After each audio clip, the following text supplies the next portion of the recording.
Hi, Yinnies. Welcome back to a Yin Yoga podcast. I'm fighting the strong urge to say Happy New Year because at the time of me recording this, it's January 3rd, I believe. So it's fairly new into 2025. But of course, by the time you listen to it, it may not be even January at all. But Happy New Year nonetheless. If you're listening to this live and you get it in, February or March or whenever we get it, Happy New Year as well. In fact, Chinese New Year still hasn't happened yet. So there's an opportunity again for me to say Happy New Year. Welcome back to those of you that are return listeners and those of you that are new. Welcome, welcome. Couple of little things before we dive into today's topic. But today we are going to talk about how to teach exceptional Yin Yoga classes. Because I know you, dear teacher, and I know you do not want average Yin classes. You want to teach exceptional Yin classes. How do we do that? That's what we're going to talk about today. Some of my thoughts and ideas on how we can raise the bar and teach exceptional Yin classes. But before we get into that, a couple of things to announce. Number one, this is an adult podcast with adult subject matter and adult language. So if you have small people around, please grab some headphones now. The other thing to mention is that I got kittens. And so if you're watching this on YouTube, you may actually physically see the kittens running around like little crazy monsters. Right now they're laying down, but we all know with kittens that could last all of 5 minutes. So those of you that are watching, if you see me warding off kittens, picking kittens up and moving them, etc., then that's why, because I got some adorableness in my life right now. So if you're on YouTube, you may see me grabbing kittens, moving kittens, wincing from kittens fighting with my legs and cords, etc. You may see them in the coming months and episodes. So those are two things I wanted to mention. And then before we get into today's topic, I just want to mention two things. Number one, I'm going to read a review of the podcast. And then also I wanted to mention my training, which is coming up. If you're listening to this live, the 2025 spring version starts in March. It may or may not still have space, depending on when you listen to this. But if it doesn't have space and you've been wanting to join me for my Yin training, then you just need to get on the wait list. There is a link in the show notes that says yoga teachers get on the wait list. Just click that link. That also gives you all the information about what we cover in my program and all the details that I won't go into right now. But if you have been listening to this podcast, you've been getting value from it, and you feel like you want to up the game a little bit with your Yin training, now my training is 100 hours. Most of that is with me. And then there's about 28 hours of watching videos, written assignments, listening to audio, that kind of stuff. So in total, with the 28 and this time with me, it equals 100 hours. So I always knew that we would get here. I always knew that I would gradually increase the amount of time in this course, just because there's so much that I love to share with y'all. And once we get a bunch of Yin people in a group together nerding out, I always feel like it's not quite enough time. So we're going to do 100-hour trainings now. And that is new to this round. Depending on when you're listening to this, it may not be new at all if you discover this later. But just know that that is there for you. If you just click that link, you can join the waitlist. Some of the advantages to joining the waitlist. Number one, you get first crack at registration. So before, I don't even put it on my website. I just send you the secret link to sign up before everybody else gets it. So that's number one, why you might want to join the waitlist. So that's number one. Number two, I give a first 5 discount code. So the first 5 of you that sign up will have access to a discount code only to people on the wait list. The third reason is that along the way to the registration opening for the next round, you're going to get little stuff from me, little gifties. So you'll get these podcast episodes, you'll get videos you can practice with, you'll get other interviews that I've done on other people's podcasts. You will get surprise sequences occasionally, PDFs. You will get music or poetry that I'm really into for classes shared. You will get little sneaky peeks behind the scenes, little videos of the training so that you kind of peek behind the curtain and see what it's like before signing up. So you get all of that stuff just by being on the wait list. And if this season doesn't work for you, but you want to get on the wait list, you're on the wait list as long as you want to be, or once you've taken the training, we take you off the wait list and we put you on a different email list. But if you want to join the wait list, that link is in the show notes. Once you're there, you can either look way up in my picture. There's a button there. There's also a little bar at the bottom where you can enter your name and email. And if you hang out long enough, there will be a little polite pop-up that slides out from the side where you can enter your name and email there. So that's that. All right, my friends, I'm going to share a review with you that I recently got on the pod. This is by Nikki Climb Sky. Hey, doll. First of all, Nikki, bonus points for the vintage reference. I appreciate it. I love the word doll. So, hey, doll, I had no idea that Paul Grilly was the initial founder and not Bernie Clark. I was to purchase Bernie Clark's book for my Yin certification. I really appreciate this information. Although I really appreciate Bernie's book because it also has so many pictures and sequences as well. I agree. It's a great book. This was an excellent 40 minutes of my time, and I really do appreciate you. Not only do you kick me into my yin instructor mode before my classes, the information is also rich. I am full of pointers for those of us who are in this business because we ourselves are the main benefactors, mentally, physically, and emotionally. Thank you so much. And yes, of course, creating content and speaking to us and preparing us with all the materials for your podcast are tremendously heavy work. However, you must know the imprint that you leave for us is everlasting. For hundreds of years to come, we appreciate your vitality, energy, and enthusiasm for this vitally healing and important topic. Namaste. Well, Nikki, you just made my day. Thank you very much. And yes, this is why I do this. The reason I work with teachers is because I believe that yoga can change the world and that I can only teach so many students. But if I can help train teachers, then you can reach more students, and so on, and so on, and so on. That's how that goes. So thank you very much. And the heavy work she was referring to is probably me referencing at some point or another a few times that podcasts are a lot of work, and they are. And you should know that if you ever decide to want to start one. You should go in knowing it's going to be a lot of work. But it is a labor of love. And it is work that I'm excited about and that I'm passionate about. So worth it. But also, if you would like to leave me a 5-star review or a written review, I would really appreciate that. Super grateful for that. For those of you that take the 2 minutes that it takes to go into your app right now, whether if you're on Spotify, you can just do 5 stars. You can also leave comments now on Spotify. So you could always leave me a comment. I'm going to start reading those as well. And if you're on Apple, you can do 5 stars and or written review. So I really appreciate that. That helps the algorithms know that this is of value and thereby worth sharing with others. And if you are on YouTube watching this, I love you as well. You could make sure you're subscribed to the channel, like this video, and leave me a comment. That also is super helpful. And if you're new around here and you're like, I can't do all that, I don't know if I like you yet, that's okay. Stay tuned. All right, my friends. Today, without further ado, I want to talk about how do we teach exceptional yin classes. Now, I was actually a little hesitant to do this episode because I always just have this feeling I'm going to leave something out. I'm going to forget something, I'm going to leave it out, and then later I'm going to listen back while I'm editing and go, oh, you didn't mention blah, blah, blah. But then I realized there's always more episodes. I could do a part 2, a part 3, a part 10 if I wanted to. So here we go. How do we teach exceptional yin classes? Because, dear yoga teacher, I know you, and I know that you, if you're listening to this, you really take pride in what you do.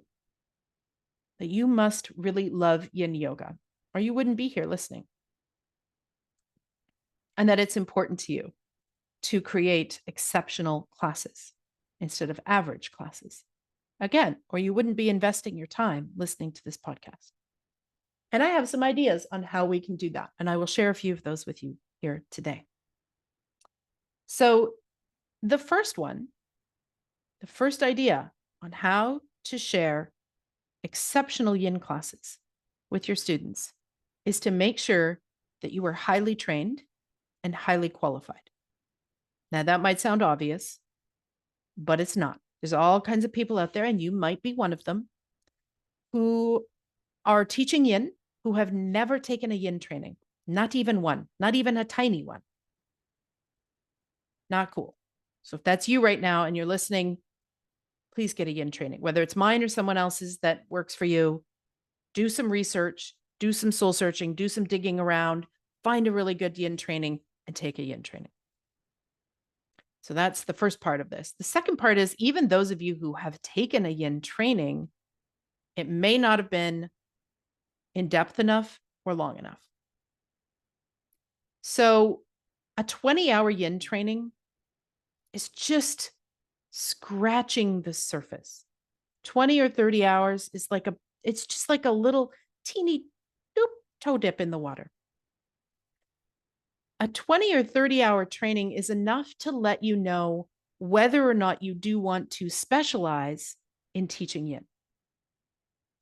Someone who does a 20 or 30-hour training might be comfortable enough and qualified enough to kind of sub the occasional yin class, at the studio they teach at. But if you really want to teach high quality, soulful, exceptional yin classes, you're going to need to level that up. I would argue at this point that even a 50-hour is still scratching the surface. So, dear yoga teacher, please know, if you are passionate about yin, it is not at all uncommon to do multiple yin trainings from different teachers. In fact, I would highly recommend doing that. That you could have hundreds of hours of yin training and still be studying this practice. So I just wanted to mention that. So the very first thing about how do we teach exceptional yin classes is make sure that you are highly trained and qualified to teach yin yoga, which means you have to have a training in yin yoga, and that these shorter trainings probably aren't going to cut it. They might be enough to kind of wet your whistle, to get you excited, to sub some yin classes, to start out. But if you really love yin, if your heart is just like yin it forever, then you're going to want to do more. You're going to want to do more trainings, maybe by different teachers, longer trainings, more in-depth trainings. There's so much. And I know this because I hear this constantly from people that have listened to the podcast who send me DMs or write reviews or comment below posts on Facebook or on my Instagram, that I've had so many people say that they've learned more about yin yoga from listening to this podcast than they learned in their yin yoga training. So this is just evidence to me that the yin yoga trainings out there, a lot of them are not long enough and they're not in depth enough. Okay, so that's number one. First, you must become an avid student of yin. I once had somebody reach out to me in my DMs on Facebook, I think a newer teacher, and ask me how she's saying she wanted to run a yin teacher training, and how would I advise that she get started with that? Now, anyone who's listened to the whole podcast knows I'm not a fan of Yoga Alliance. If you don't know that, you can listen to those episodes. There was a 2-parter on Yoga Alliance. But regardless, I did notice that she was a yoga teacher that was an 200-hour yoga teacher. I don't even think that she was an experienced or an E200 yet. She may have been, but she definitely was not a 500-hour teacher, and she was not an experienced level 500-hour teacher. And again, I don't buy into Yoga Alliance's system of so-called credentialing and qualifying people, but it does show to me that you probably haven't been teaching long enough, or studied in depth enough, perhaps, to be training other teachers. So the first thing I mentioned to her was that she should probably look at, first of all, becoming at least a 500-hour teacher, if not much more, before she started training teachers. And I told her to study as much Yin as possible from as many sources as possible. At the time, my teacher, Paul Grilly, he had just switched. He was no longer, he's still not at this point, training teachers from the get-go to become Yin teachers. What he is doing now is he's offering different trainings and courses for us who he has already trained so that we can dive deeper and continue to study with him. But he is not training teachers anymore to become Yin teachers. So I said to her, I have 500 hours with Paul Grilly alone. So 500 hours in just Yin, not to mention all my other trainings, which they're abundant at this point. And so I said, so first, you want to become a 500-hour teacher, at least, and that you need to study Yin in depth. Like you need to eat, sleep, and breathe Yin Yoga before you start trying to train teachers in it. Teachers that take a 50-hour training and then start training teachers in a 50-hour training, this is why there's so few exceptional Yin classes out there and so few highly trained and qualified Yin teachers. So if you want to do something well, then commit to studying it, commit to immersing yourself in it. And because, Paul no longer does his programs, and most of us that were trained by Paul or trained by Paul's people who were trained by Paul, our programs are kind of somewhere in the 100 to 200 hour range. And so, take as many of those as you can. Study deep.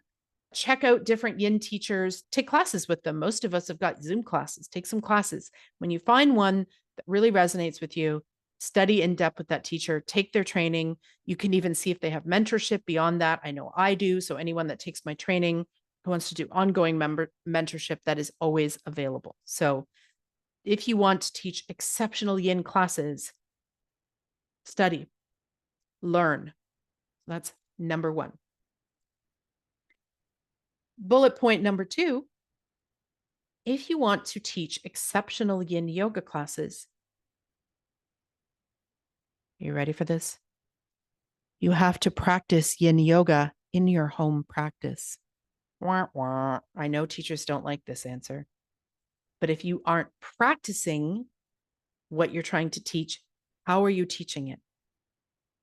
What you are teaching is gleaned from your training and experience, yes, but also your own felt, lived, embodied experience of this practice in your own body, your own nervous system, your own psyche. If you don't do that, then you are just parroting and repeating what your teachers have said. And for a class to be exceptional, it also needs to be original. Now, by that, I don't mean you need some fancy sequence that no one's ever thought of. That's not at all what I'm talking about. I'm talking about when you're sitting at the front of the room in the seat of the teacher as the guide, you need to have a felt lived experience of this practice in your body so that when you are speaking from your own experience. You're not just repeating things that you've heard other teachers say. So many of the words that I use and the ways that I teach and practice are because of my years of Yin Yoga practice on the mat for myself. This is where the wisdom is gleaned. This is where you get to dive deep. This is where you get your ahas that you can share with your students. So, point number 2 would be, if you are not practicing Yin Yoga regularly on your own at home, not in a class, not from a video, not from, a sequence that someone gave you. Now, I'm not saying that you can't do those things as well. Once in a blue moon, I like to pull up a video on YouTube just to keep things fun.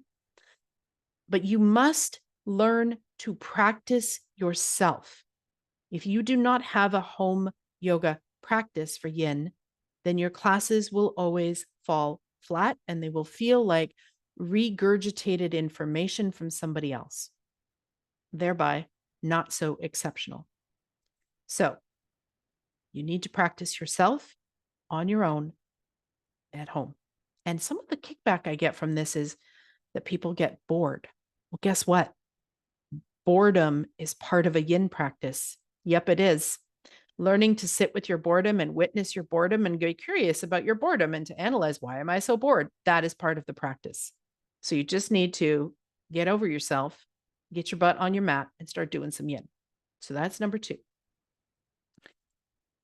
Another way to create exceptional yin classes is by being clear in your descriptors of your class. So whether it's a class run by yourself or at a studio, please do your best. And I know we only have so much control if we work for a studio as to what words they choose to use for classes. But if they do allow you to have input or write the description, make sure you're writing a very accurate and clear description of what a yin yoga practice is, so that people understand that when they show up to that class, they are going to be in stillness and quiet and doing long holds. Yeah. So make sure that's in your class description. So another way to create exceptional classes is for people to show up to what they felt like they were showing up for, to not show up for a yin class and be surprised with something else, right? I've been to classes that were deemed yin where I showed up and there was more movement in the class and more traditional hatha yoga than there was yin. Had I been situated a little closer to the door, I would have left that class, but I was in the back corner. So I just sucked it up, but I'd never go back to that class, because not only was it not a yin class, not authentically a yin class, that the class description wasn't accurate. If that class description had said, this is a yin yang class and that we're going to combine yin poses with some movement in between, then I would have known when I went to that class what I was getting myself into. And I might not have minded the class.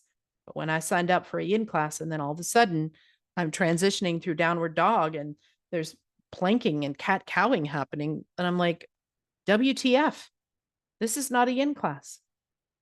So make sure your descriptions are clear and accurate, and that what you're teaching matches the description of the class. So that would be point number 3.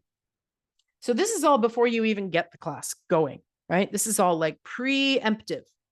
This is the buildup to how do I create an exceptional class. Now let's talk a little bit more about the actual class experience. So hopefully you have a strong understanding and framework of how yin yoga is different than other forms of yoga. You may need that information. If you've got a lot of new students, you might need to take a few moments at the start to just kind of explain what the hell this yin yoga business even is. In just a few minutes. It doesn't need to be long. In fact, it shouldn't be too long. But students will be far more accepting and they will have a far more impactful experience in your class if they know what to expect. So things like, this class is stillness, floor-based, long holds, that we'll be dealing with the deeper tissues of our body, and that the mind here can be the challenge, the mental emotional realm. So if we can touch on each of those points briefly, very briefly, at the beginning of class, then students are more likely to be open and receptive to the experience they're about to have in the class, because they kind of know what to expect, which allows their nervous system to settle a little bit more.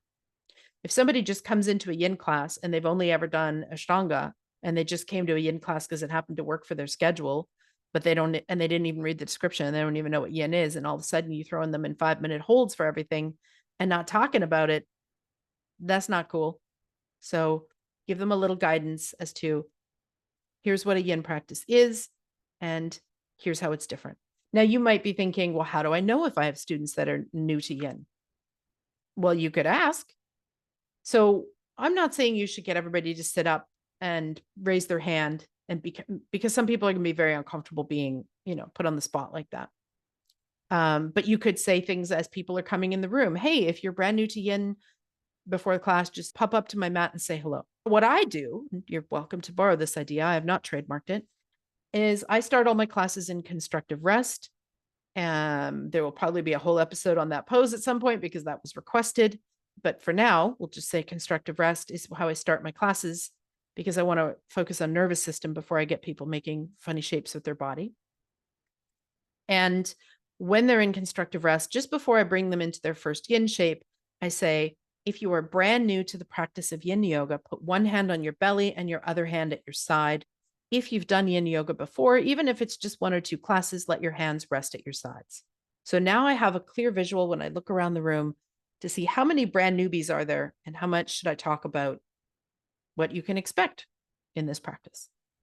So that would be another way to create an exceptional yin class, is to give your students the opportunity to understand that this practice is going to be different, to set the stage a little for them, to prepare them so that their nervous system will then be more likely to be able to rest in the practice.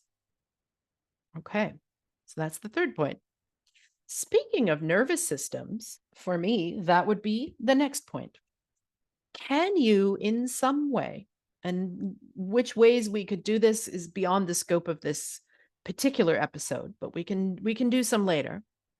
But can you, in some way, guide your students into their parasympathetic nervous system, their relaxation response, before class begins? So getting people to just kind of roll up into the class right away and jump right into their first yin shape, not overly skillful. They may have rushed to get there. They may have had a really stressful day. Who knows, depending on the time of the class, right? They might be having a stressful life in that moment.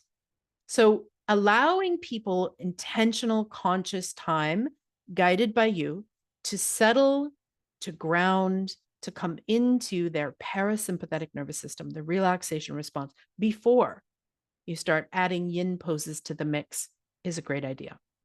I do that with a guided, sort of a bit of a guided mindfulness experience, what I call dropping into center while people are in constructive rest. But there are other ways that you could do this.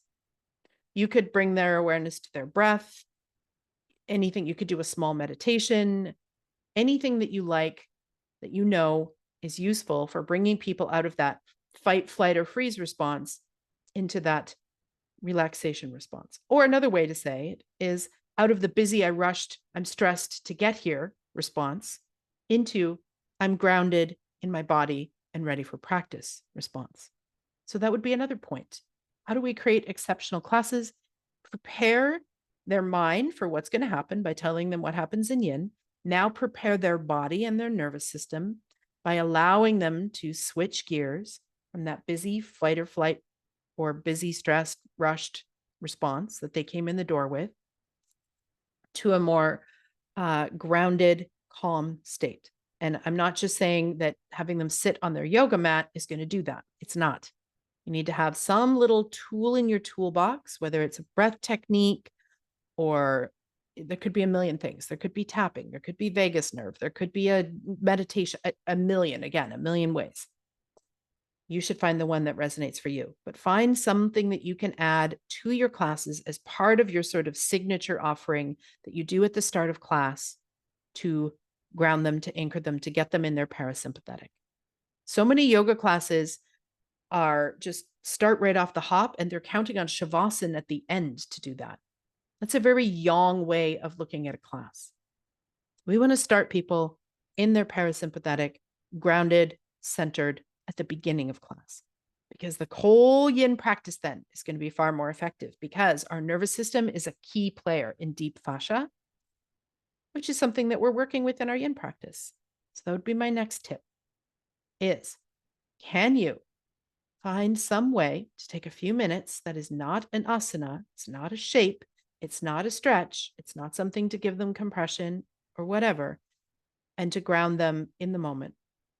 Is it a breath technique? Is it a small meditation? Is it something like constructive rest? Is it sort of some kind of self-body care thing? Who knows, right? There could be so many things that you could choose to do. So this is all before we're even getting into the poses. Next, your intention as the teacher. So take a moment before each of your classes and ask yourself, why do I do this? What is my intention? Not just for this class. You can also do that. You can have an intention as a teacher for each class if you want to. But what is your bigger why? What is your intention as a teacher? Why are you teaching yoga? I mean, because let's face it, this is not an easy business to be in. This is not an easy industry to figure out. So if you're doing this, why are you doing this? Before your practice starts, before you start teaching, whether it's before you walk in the door of the studio or whatever, take a few breaths, take a few moments to check in with your why. Why am I doing this? Why do I teach yoga? What do I want to give my students? What gifts of this practice are what I'm giving them? Why do I teach yoga in the bigger picture of the world? Okay. So I'll give you my example. I teach yoga because I believe that yoga can change the world. And no, I'm not trying to be like trite and Pollyanna with that. I am being literal with that. I believe that when people are stressed, rushed, dysregulated, in chronic pain, and overwhelmed, then it's really hard to be kind humans, right? Anyone who's had chronic pain or really stressful time in their life, we know we're more prone to snapping, to being impatient, to being overwhelmed, etc. And so it's real hard to be kind to our fellow human beings when we're in that state. So I teach yoga to help people with their own self-care, their own nervous system, their own persistent pain, so that they can feel more grounded, they can heal, they can balance out their nervous system, they can relieve some stress, so that when they go back out into the world, they are kinder humans. They're more able to be present, patient, kind, and compassionate to themselves, to their loved ones, to their communities, to the world at large. So that is my why. So each time I practice, I bring my why to mind. Each time, because that's my own personal why, I want to be more regulated. I want to be more grounded. I want to be a kind human. Each time I teach, I pause and I acknowledge that this is my why. That energy will come out in your class. This sounds like a small thing. Why would I take, 3 to 5 breaths before I start teaching or before I walk into the studio to remind myself of my why? Because that energy can be felt. It is palpable. It also gives you a moment to center before you have to start holding space for other people, which would be my next point. Now I'm talking to you yoga teachers that are always running late, running in, scrambling in a panic right before your yoga classes. Don't do that. If you want to be that person in the rest of your life, I don't know why you would. I'm an always early person. That sounds incredibly stressful to me, but fine, whatever. When you're teaching, arrive early. Arrive early for many reasons.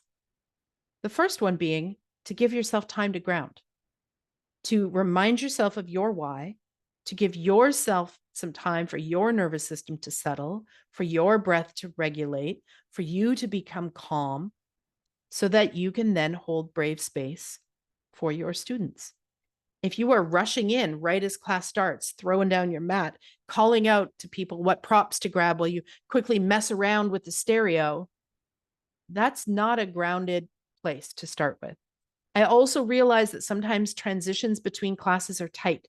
I deal with this as well. I also teach at one studio, and sometimes we have 30 minutes between classes, but that also includes someone cleaning all the mats, me setting up the candles, getting the music started, et cetera, et cetera. So I can't rely on time right before the class starts to ground myself. I need to do that before I get there, before I get into the room.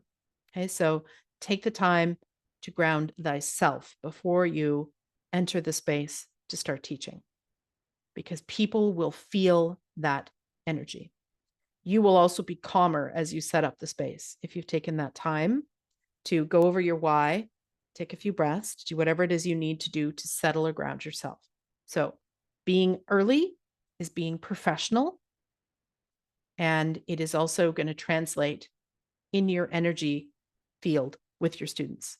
When you take the time to be there early, to ground, to anchor, to set the stage for the class, to figure out any last minute things that may have gone wrong, because things go wrong, then you will feel more grounded and centered. That students will feel that energy. When you are grounded and calm, it's easier for the students to ground and calm. So co-regulation of nervous systems. So you are responsible for the energy and your nervous system when you walk into that space. So be responsible for it consciously and deliberately. Okay. So this is all before class even begins. This is how we teach exceptional classes. This is how we become professionals. So what is your intention as the teacher? Remind yourself, why do I do this? What is your bigger why? Take a few moments to ground yourself before you enter the space. If you have a nice window between the last class and yours, feel free to ground yourself in the space, as long as you can be early enough that you're not taking away from connecting with the students. So have some sort of a ritual of intention before you even begin to engage with the students. One way that I do this, and this is just my own personal practice, is first of all, I always take 3 to 5 breaths outside of the building door before I even go in. I just pause. I take 3 to 5 breaths, my eyes closed just to settle a little bit, because I walk everywhere. So I may have been huffing and puffing. I walk quickly too. I might be a little warm depending on the time of year. So I take a few breaths before I put my hand on the doorknob to go into the space, and I allow myself to settle. Then when I'm in the space, if I have an opportunity in the space itself, in the studio room, to do some more intentional grounding, then I'll take it. But if it's a quick transition from one class to the next, I'll usually do it in the lobby or kind of just before I go in. So I'll be early enough that maybe the other teacher's still finishing up. That gives me some time to ground and to settle. And I have a small ritual that I do where I take earth energy, literally with my hands, cup my hands over the earth energy. I bring it to my heart. Then I bring my palms together and I bring them up through the midline, and I make a big circle around me, big energy field around me of protection. So my first round is, may I be protected, because I'm very empathic and I want to be there for people, but I don't want to leave with all their stuff. So my first one is, I cup the energy. I'm showing on YouTube, but you can't see this if you're listening to. I literally put my hands like little cups on the ground, on the earth. I scoop up that earth energy and I bring it to my heart. Then I turn my palms to face each other, Anjali Mudra, and then I bring my arms up through the midline of my body, out to the sides, and I create like a big, huge circle around me.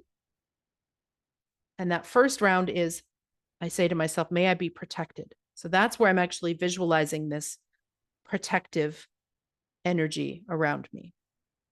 My second round, so I do the same thing again, scoop up the earth energy, bring it to my heart. So earth and fire, I'm taking the earth and I'm bringing it to my fire element, because I don't want to be too excited, too anxious, with my fire. Right? So I'm bringing a little earth to my fire. Then I'm going to bring my palms together again, bring them up, and I make a second circle. So the first one is, may I be protected. The second one is, may I be present to whatever shows up in the room today. May I be present. Okay. Third one, same thing. I scoop the earth energy, bring it to my heart, palms together. Third circle, may I be a conduit for healing. May I be a conduit for healing. So I'm old enough and wise enough to know that I'm not a healer. I don't heal people. They heal themselves. But I can be a conduit for their healing. I can share practices and words that may help them in their own healing. So that's my third circle. And this is what I do before every single class. So that when I start teaching, I'm coming from, what is my why? Why do I do this for a living? I've paused to take a few breaths. I've slowed myself down a little bit. I've done this little centering, and, don't just borrow mine. If it doesn't resonate with you, do your own version of a centering. It could just be even hands on your heart, a few deep breaths, whatever is going to ground and center you. Come up with your own practice. Take a few moments to do that. If you have time to do it in the space itself, great. If not, do it in the waiting room or the front entryway or wherever you can. This is before we even begin class. Okay. So we're making sure we're highly trained, right? And we're doing these things. This is all going to be felt in your students' experience. Then we have the intention of the class, or the mood, the vibe, the atmosphere, right? So it's like you're bringing in your intentions, you're bringing in your groundedness, your calmness. Now, what do we do about the space itself, right? So I'm a highly sensitive person. So I'm one of those people who can enter a room and immediately see and notice what doesn't feel right and what needs to be adjusted. Not everybody has that. It used to be a curse. Now I consider it a gift. So if you're not the type of person who really notices the energy and the feeling of a space as you enter it, then you might have to take a few moments again, come early, and just look around the room.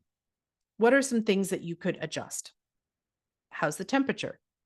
I'm not saying we want to heat the room to the point where we're doing hot yin. I know some of you teach that. That's a episode for another time. But, is it freezing in there? Is it too warm? What's the temperature? Can we make a moderate temperature for the people in the room? What's the lighting like? Is it bright in there? Can you dim the lights? Can you lower the lights? Can you make the lighting a little softer? This again is going to help with the nervous system. Can you get the props that you're going to use for class set up at your mat so that you can easily just point to people, this is what you're going to need for class, and tell them where to find it?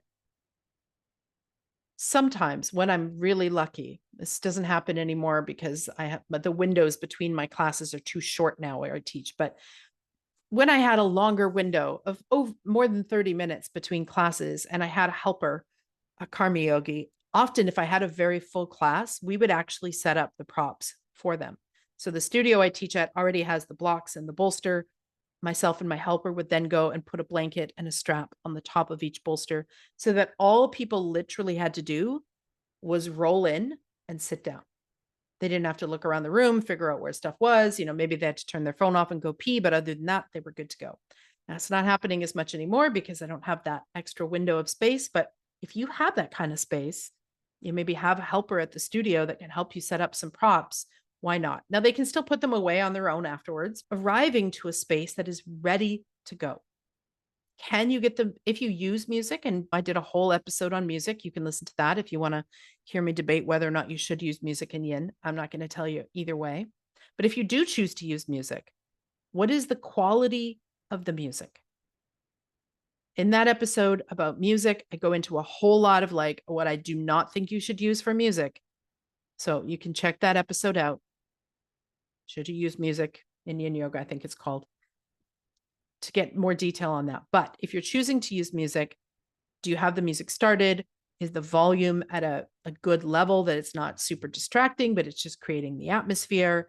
Is it ready to go, etc.? So music, lighting, temperature, things like that. Keep that in mind. This is all setting the stage. Props. Get your props ready in front of your mat so that you can clearly show them what props you're going to use. And if right now you're thinking, well, how do I know what props they're going to use until we get into the class because I don't know their bodies? Then grab everything. It's always better to have the props sitting there and to ignore them than to realize partway through class that somebody actually really could have benefited from using a bolster or a block here, but you didn't bring one down from the prop shelf because you wanted to see where everybody's bodies were at first. No. Get the props. Get everybody to grab the same props, period, the end. Now, you may have to still go get more for some people, but get everybody to have the same props and get them ready. If you have time to prepare them at their mats for them, that's a lovely extra bonus gift. Not always realistic, but at least have yours set up so they can look and see this is what you're going to need. Ask everybody to grab the same props so that you are ready to begin. Quiet. Can you create a container of quiet? Sometimes this is hard in a busy studio when there's a quick exchange, again, between classes. But there are some ways that you could encourage quiet at the beginning of class before it starts. Now, in my generation, way back in the dinosaur days, we just knew this. We just read the room. We came into a yoga space and we were just quiet. We didn't chat. We weren't with our friends talking about what we did Friday night. None of that was happening. We just read the room, right? We walked in, we were like, this is a sacred space. We had that reverence and we were quiet. I've noticed that does not happen anymore with the younger generation of students. And so maybe your job as a teacher to encourage that. One subtle way to do it is to sit on your mat with your eyes closed in some sort of a meditative posture. Anyone who is sort of intuitive or empathic or aware is going to see that, and they're automatically going to be quiet. That does not mean everybody's going to be quiet, but it'll help. Other things you can do is actually just flat out say it. If there's a group or a couple of students that are like really talking loud in the corner, they're using this as their catch-up social time instead of like prepare for yoga time, you can just go over and mention to them. One thing that I say is, hey, I'm so glad that you came to yoga with your friends. Yay, friends who do yoga. But a lot of people, this is their only quiet time in their week right now before this class. So if you wouldn't mind, and then I give them a couple of options depending on the space I'm in. If the space has a waiting room, tell them that they can go ahead and get their spot set up and go, into the waiting room and catch up, and that you'll come and wave at them when you're ready to start, right? Remove the conversation from the room if at all possible.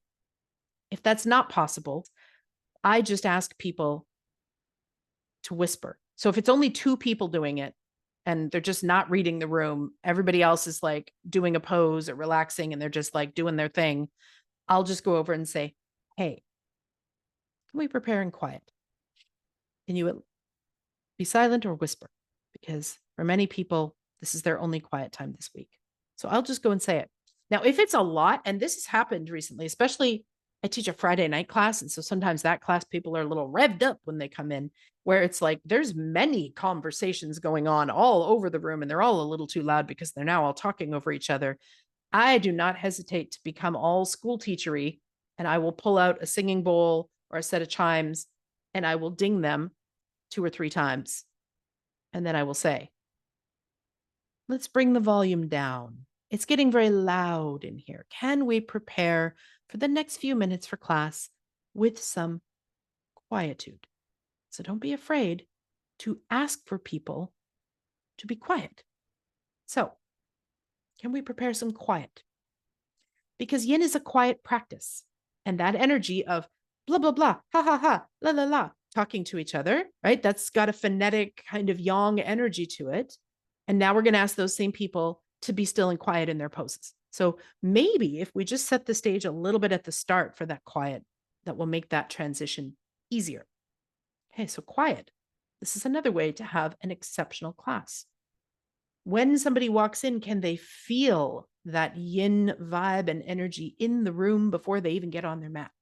That's the goal, wherever possible.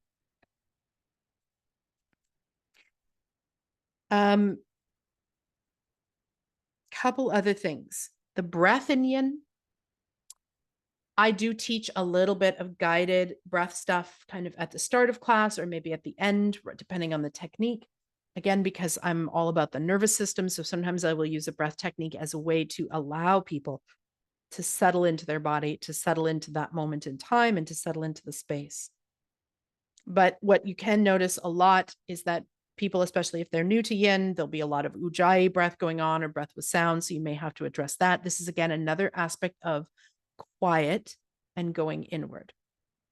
So this is another way, little thing that you can drop in to teach exceptional yin yoga classes. Having a trauma-informed space. Now, I realize that trauma is like the new sparkly showboat of the yoga world, and that people are talking about trauma all the time, and trauma-informed, and trauma this, and trauma that. I've got some episodes on that as well that you could go back and listen to.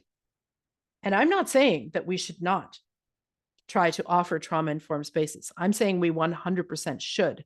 However, there's a lot of misinformation out there about what that actually means. So make sure that you take a good trauma training, even if you don't want to specialize in teaching populations that are outreach or things like that. If that's not what you're doing, you're just teaching studio classes, you are still teaching traumatized people, because every human being on the planet has trauma. So I would highly recommend that you take at least a short trauma training, even if it's not something you want to specialize in. there were some key things that never occurred to me. I'll mention a few of them. I talk more about them in the episodes. And Nicole Marcia, who I did interview in the trauma episode, I took her trauma training and then I mentored for it. And then I took another training with her. So I've taken several with her, and she's an amazing facilitator. Her website is linked in that episode. So go listen to that episode. If you resonate with what she says, that I would recommend her. But wherever you take your trauma training, just vet your teachers, right? We should always vet our teachers. What is their experience? What is their education? This is something we should just do always for courses. So things that I never considered before taking my trauma training about the space and my presence in the space. I now discuss when I'm going to walk around the room. So before I would have just walked around the room. It never occurred to me that could be unnerving for people, right? To just be in this sort of relaxed, vulnerable position and have the teacher walking around the space. That never occurred to me. So once I took my trauma training, that changed. So now I pretty much stayed on my mat. If I need to leave my mat, I will say, I'm just getting up to go to the back corner of the room to dim the lights a little for our final stillness practice. You don't need to move out of my way. And then on the way back, I'll say, I'm just going back to my mat now. So people know why I'm moving around the room, where I'm going, and what I'm doing it for. Or I might say, I'm just going to move around the room for a few moments to help some of your yoga friends get more comfortable with props. And then I'll say, I'm going back to my mat. Okay. So those are the only two times I leave my mat, is if I need to adjust something in the space, music, lighting, etc.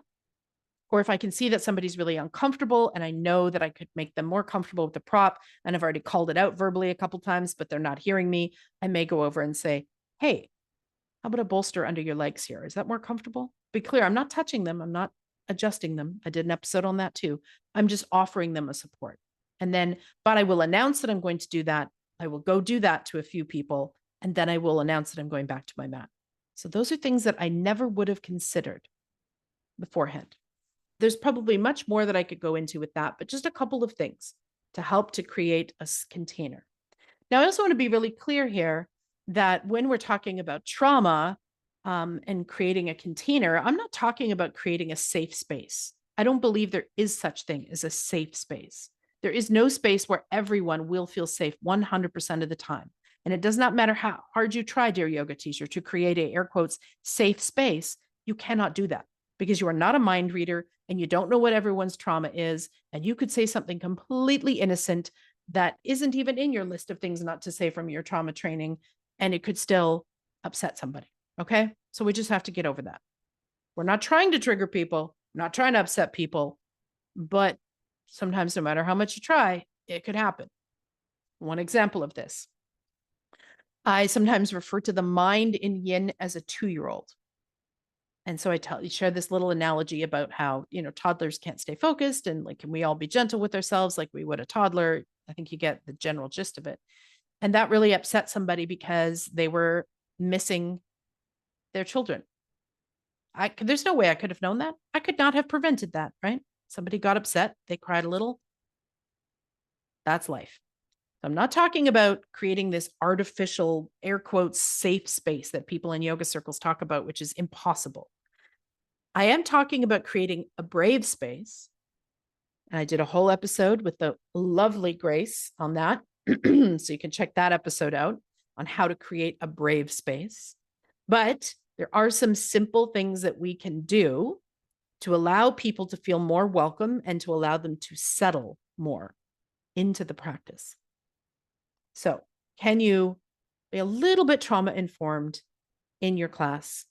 And again, if you don't have any trauma training, highly recommend you take even a short one just to get a few little things that you can add to all of your classes. It's really worthwhile. Make sure you vet your teachers. And then can you, as the teacher, hold brave space? So one way to create exceptional classes is to hold brave space, is for you to be okay and comfortable enough and grounded enough in the seat of the teacher that if stuff comes up mentally and emotionally for students, you have the presence to be there for that and to not get pulled into trying to fix things. So again, there are past episodes on that, the mind in Yin, emotions in Yin, and how to hold brave space. all go into that stuff in much more in depth, as well as the trauma episodes. And if you're like, holy crap, Nick, you're just giving me a big long list of other episodes to listen to. Yes, I am. And on that note, in the show notes, there is a link that says all episodes at a glance. And that just takes you to a Google Doc where I have literally listed every episode from season 1, 2. It's just the season, the name of the episode, and a link so that you can find them all in one place. You're welcome. So you can go ahead and catch up on any of the ones that I'm mentioning that you may not have heard, or any other ones that strike your fancy. So that's a little bit about creating the container of the space, preparing yourself as the teacher, getting into the role of the teacher, settling, grounding, etc. And then, of course, we have skillful sequencing. I have a whole episode on sequencing for Yin. You're welcome. You can listen to that on my opinions on sequencing. So I'm not saying that you have to have a super advanced, cleverly prepared sequence decided in advance. Maybe you do, maybe you don't. It just really depends on the teacher. I don't sequence in advance anymore. But if that helps you, then make sure you have a cleverly created sequence and be ready to adapt it for the needs of the group at the time. That's the other thing. Exceptional yoga teachers are able to roll with the punches. So if they have a pose planned, and then they look out at the people in front of them and they're like, oh crap, 90% of this room, they're not going to be able to do that pose without me spending 20 minutes on props. Maybe I'll take that out and I'll put something else in instead. So can you be flexible and adaptable in the moment to serving the people that are in front of you? But feel free to have a sequence.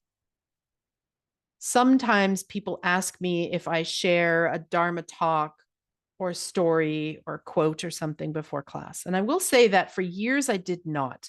I wouldn't say I do a Dharma talk. And I know that that word is used rather loosely in the yogaverse. Like people use the word Dharma talk to just mean like I talk a little bit about stuff at the beginning of class. That's not a Dharma talk. Please stop using these Sanskrit words incorrectly. An actual Dharma talk would be lengthy. It'd probably be 20 to 30 minutes long, and it would have a subject based on whatever tradition you study in. Right? It would have some sort of philosophical content that you'd be sharing with your students. So if that's not what you're doing, stop calling it a Dharma talk and just call it something else. So I don't do Dharma talks because I don't have enough time. If I had 2-hour classes, or if I was teaching a special series on intermediate yoga with intermediate yoga students, Yin students, then I would have the time in there for a Dharma talk. When I have my seasonal mini workshops, then I have a little bit of time to go through some information. It's still not a Dharma talk. It's theory about our practice. So yeah, if you want to introduce some of that at the beginning of class, please feel free. A little story, a brief story can be good. A quote, a poem. Sure. I didn't for years because when I was in other teachers' classes and I heard the quotes and the stories, they all felt, and the poems, they all felt a little too saccharine, a little too Pollyanna, a little too good vibes only for my personal liking. And so I never did offer poetry in classes or quotes because I just felt like anytime I had witnessed that, it just kind of made me want to throw up in my mouth a little. Like it was a little bit disconnected from the depths of the human experience, the real world, the fact that sometimes people are suffering and not everything is unicorns and rainbows all the fucking time.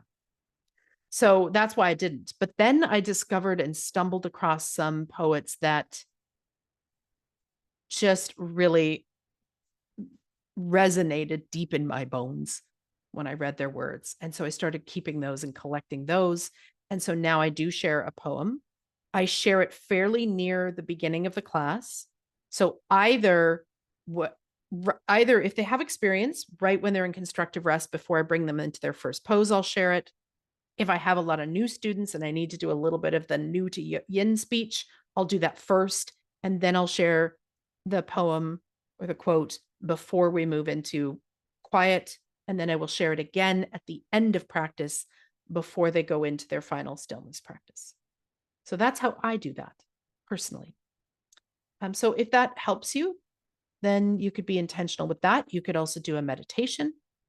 So can you do some sort of a signature thing that, you do your signature thing at the beginning of class to kind of ground, to anchor people? And could you add something at the end of class that is also sort of unique to you some of your sort of signature special sauce thing that you want to add at the end of class as well. And again, that could be a poem or a quote. It could be a breath technique. It could be a meditation. You should do what works for you. Do make sure, though, that if you're doing things like sound healing or essential oils or any of that kind of stuff, that's in your class description, right? Don't just like an average yin class, all of a sudden pull out your lavender towels and start walking around the room and putting those on people if you didn't mention it in your class description, because there's a whole bunch of people that have sensitivities even to natural products like essential oils. So if you're doing any of that stuff, if that's part of your special sauce, first of all, make sure you have education and training in it. And second of all, put it in your class description. Essential oils are used in this practice so that anyone that has sensitivities can just avoid your class. But do you have a little thing that you love to do at the end of class? Maybe it's ringing a bell a certain amount of times or a gong or something like that. Whatever it is for you, feel free. That also can create exceptional classes. And that, I think, is a good start. I'm sure as soon as I stop recording, I'll think of at least 3 more things that I could have said about how to create exceptional yin yoga classes. But I think that's a good start. And if I come up with more, we can always do a part 2, right? So I hope that you find these things helpful. Again, dear yoga teacher listening to this, I am convinced that if you are listening to this and you have made it this far, you want to teach exceptional yoga classes. Not average, not okay, not I got by yoga classes, but exceptional yoga classes where your students can really heal and ground. And so this takes commitment, time, intention, education, experience in order to create that container known as exceptional yin yoga class. It starts with your education and your experience. It's your intentions, your whys, the energies you bring into the room with you, creating the container of the space, being able to hold brave space, all of this. And of course, a great sequence, right? But notice I didn't start with a great sequence. Some of you probably turned on this episode thinking, ooh, I'm going to get some information on how to create great sequences. Nope. I did a whole episode on sequencing in yin, first of all. And second of all, what is a great sequence that's up for debate. What I want you to do is, yes, you're going to have an exceptional sequence, whether you create that in advance or in the moment as you get feedback from your students. That is up to you as a teacher to choose based on your own skill level, experience, and comfort level. But what I will say is that the sequence is not what creates an exceptional yin class. One more time. The sequence is not what creates an exceptional yin class. It's everything else I mentioned. And a little sequence sprinkled on the side. Little sprinkles on the top, maybe. All right, dear teachers, I hope that you found this helpful. If you are listening to this on Spotify or on YouTube, let me know in the comments below. What was your key takeaway? What was the thing where you were like, oh, that's good. Hadn't thought about that. Going to add that now. I want to know. Let me know in the comments if you're on YouTube or if you're on Spotify. If you're on Apple, you can always send me a DM on the Instagrams. Or if you're on my website where the blog for this lives, there's comment function there as well. So you can pop over there and let me know in the comments. What were your key takeaways? Give me some feedback. Let me know your thoughts on this. Also, what did I miss? What did I miss? What did I not talk about that creates exceptional yin classes? Let me know in the comments. And until we meet again, bye for now.